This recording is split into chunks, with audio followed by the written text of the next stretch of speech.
Todo ano temos alguns eclipses que podem ser vistos em algumas partes do mundo, sendo que os solares e os lunares são os mais famosos, sendo que todos eles acontecem por causa do movimento entre Sol, Terra e Lua.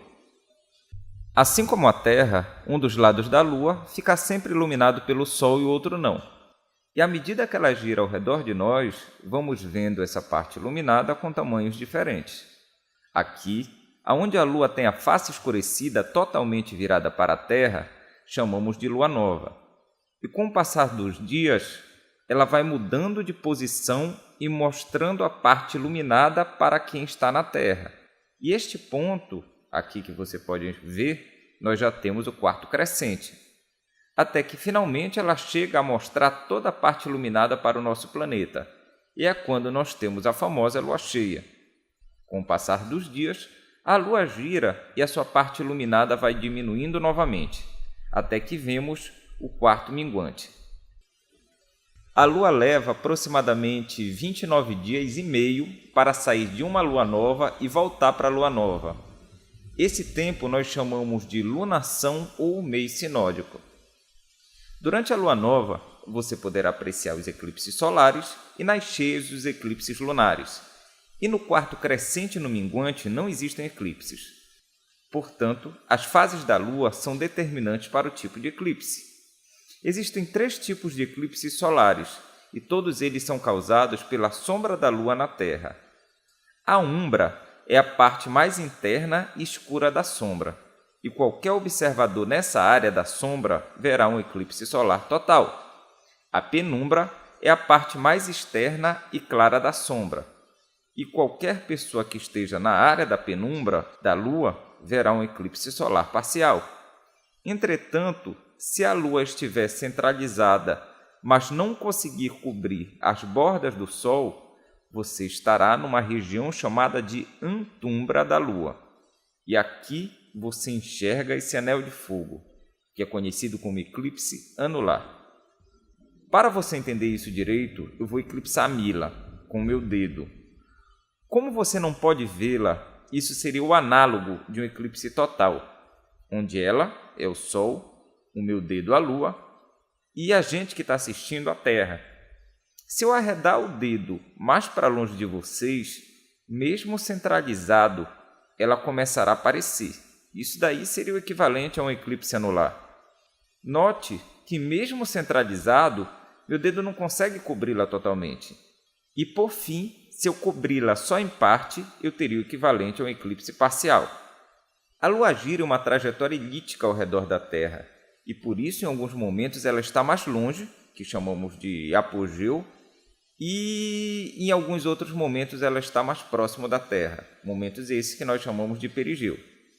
Então, predominantemente, eclipses que acontecem no perigeu são eclipses totais, enquanto aqueles eclipses que acontecem no apogeu já serão eclipses anulares. Mas esse não é o único fator predominante para saber se o eclipse vai ser total ou anular. A localização onde o observador se encontra também é extremamente importante, pois a distância do observador também muda de acordo com a localização geográfica dele, podendo fazer até mesmo com que em um ponto um eclipse anular seja observado e em outro um total, o que a gente já chama de eclipse híbrido. E aí entra a segunda variável em relação aos eclipses, já que não importa somente a fase da Lua, mas importa também a distância que ela se encontra de nós. E aí você poderia perguntar, por que o eclipse não ocorre o tempo todo, já que sempre que ela passasse pela Lua cheia, ela deveria se esconder atrás da Terra, ou seja, nós teríamos o eclipse lunar. E quando ela passasse na frente da Terra, entre a Terra e o Sol, no caso, deveria acontecer o eclipse solar. Isso acontece porque a Terra gira ao redor do Sol num plano de órbita que é chamado de eclíptica. E a Lua não está nesse mesmo plano. Se a Lua estivesse girando no plano da eclíptica, realmente aconteceria eclipse o tempo todo. Mas a Lua ela está inclinada a 5 graus em relação à órbita da eclíptica. Então, aqui está o Sol, bem aqui está a Terra, e esse outro pontinho girando aqui é a Lua. Portanto, para acontecer o eclipse, além de estarem alinhados, a Lua precisa estar passando pelo plano da eclíptica, sendo que os pontos de encontro com a eclíptica são esses dois, chamados de nó ascendente e nó descendente. Opa, espera aí um pouquinho. Então nós temos um terceiro ponto que é importante. Além de termos que levar em consideração a fase lunar, além de nós termos que levar em consideração a distância da Terra até a Lua, é importante que a gente leve em consideração também que a Lua ela deve estar passando por um dos nós. Se ela não estiver passando por um dos nós, esquece. Vai ser muito difícil que ocorra o eclipse. Juntando todas essas informações, a gente consegue conhecer a frequência com que os eclipses ocorrem. Ela é conhecida como ciclo de Saros, que mostra que eclipses muito similares ocorrem com 18 anos, 11 dias e 8 horas de diferença de um para o outro. Esse ciclo inicia sempre com a sombra da Lua cruzando a Terra em um dos polos, norte ou sul, até que os eclipses subsequentes vão se aproximando cada vez mais do outro polo e, por fim, o ciclo termina quando a sombra da Lua não intercepta mais a Terra, sendo que essa mudança ocorre justamente pelas 3 variáveis que eu citei antes. A Lua leva aproximadamente 29 dias e meio para ir de uma Lua nova a outra, que eu te falei que era chamado de mês sinódico.